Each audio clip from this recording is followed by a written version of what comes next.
దగ్గరికి వస్తాను, మళ్ళీ వస్తాను. కాసం వెంకటేశ్వర గారు విన్నారు కదా, అధికార పార్టీ ప్రతిపక్ష పార్టీ ఆ రెండు ఎన్నికలకు సంబంధించి మాట్లాడిన అంశం విన్నారు. ముఖ్యంగా బీసీ రిజర్వేషన్లు, దీనికోసమే ఇప్పటిదాకా ఆగే ఎన్నికలు, అది కూడా అమలయ్యేలా లేదు.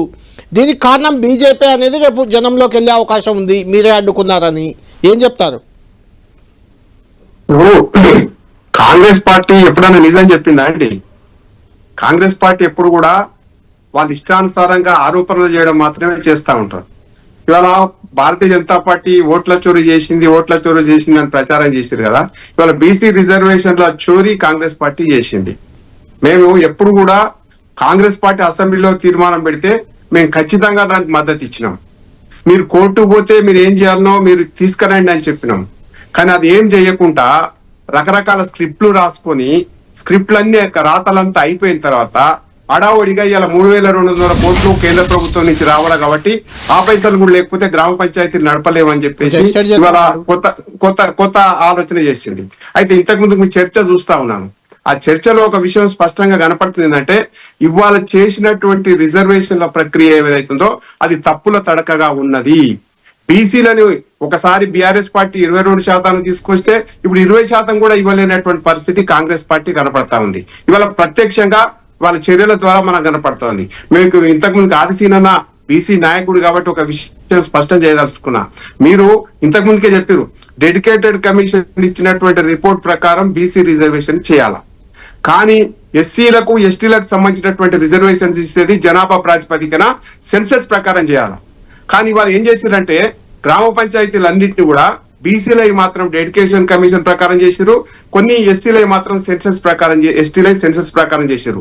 కానీ వార్డ్ మెంబర్ల కాడికి వచ్చేసరికి బీసీలై మొత్తం కూడా సెన్సస్ ప్రకారం చేశారు, డెడికేటెడ్ కమిషన్ ప్రకారం చేయని కారణంగా 2.7% టోటల్ గా. మీరు 2.7% అంటే మీకు చిన్నగా పడుతుంది. కానీ మొత్తం వార్డుల సంఖ్య చూసుకున్నప్పుడు 1,20,000 వార్డులలో 2% అంటే 2.7 అంటే ఎంత చెప్పండి ఒకసారి ఆలోచన చేయండి. ఎన్ని వేల వార్డు మెంబర్లు బీసీలు నష్టపోయారో మనకు స్పష్టంగా కనబడతా ఉంది. దీన్ని ఎవరు కూడా పట్టించుకుంటలేరు. పాపం బీసీ సంఘాలు కూడా మొత్తుకునేటువంటి పరిస్థితి చేసినాయి. ఇదన్నా చెట్టి కోట్ల ఆగుతున్నాయేమో అని చెప్పేసి కొంతమంది అనుకున్నారు. కానీ ఇవాళ జరిగింది ఏంటంటే కోట్ల ఆగాకపోను ఆదరాబాద్గా ఇవాళ ఆ నోటిఫికేషన్ వేసేసి ఎన్నికల కమిషన్ తోటి షెడ్యూల్ ప్రకటించేసి చేతులు దులుపుకునేటువంటి ప్రయత్నం చేస్తున్నారు. బీసీలకు 42% పక్కకు పెట్టండి, ఇవాళ 22% నుంచి కూడా 2.7% వార్డు మెంబర్ల తక్కువ చేసినటువంటి ఘనత కాంగ్రెస్ పార్టీకి ఇలా స్పష్టంగా మనకు కనబడుతుంది. కాసం గారు ఇక్కడ ఒక పాయింట్ ఏంటంటే, బీసీలకు సరే ఇప్పుడు ఇది పార్టీ గుర్తుల ప్రకారం జరిగే ఎన్నికలు కావు, అయినా కూడా పార్టీ మద్దతుదారులకు కార్యకర్తలకే కదా గ్రామాల్లో టికెట్ అంటే అభ్యర్థిగా చెప్పేది, తాము మద్దతు ఇస్తున్నామని ఎమ్మెల్యేలు ఎంపీలు మీరు ప్రచారం చేసుకునేది అదే. కాబట్టి కాంగ్రెస్ 42% మందికి సర్పంచులుగా అవకాశం ఇవ్వబోతుంది, దానికి సిద్ధమయ్యారు. బీఆర్ఎస్ 50 అంటుంది, మీరేం ఇస్తారు? కళ్యాణ్ గారు ఒక విషయం స్పష్టం చేయదలుచుకున్నా నేను.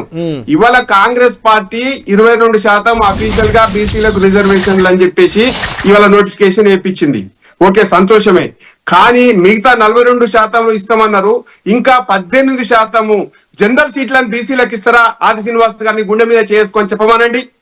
ఒకవేళ ఇంకా దీనికి ఒక మతలబు కూడా చెప్తా నేను. 42% రిజర్వేషన్స్ అనేవి మీరు ఇంతకు ముందుకు ఒక రిపోర్ట్ పెట్టింది కదా, డెడికేటెడ్ కమిషన్ రిపోర్ట్ ప్రకారం.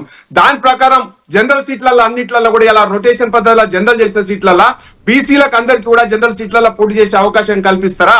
కాంగ్రెస్ పార్టీని ఖచ్చితంగా చెప్పమనండి. మేము 50% కాదు 60% రిజర్వేషన్స్ బీసీలకు టికెట్ ఇవ్వడానికి, సీట్లను నిలబెట్టడానికి మేము సిద్ధంగా ఉన్నాం. అడుగుతాం. రైట్, ఆది శ్రీనివాస్ గారు, 42% పక్కాగా ఇస్తారా అనేది కాసం గారి ప్రశ్న. అంటే జనరల్ సీట్లలో కూడా మీరు బీసీలకు ఇవ్వాలి కదా, ఇచ్చినప్పుడే అది అవుద్ది 42%. అవునవును.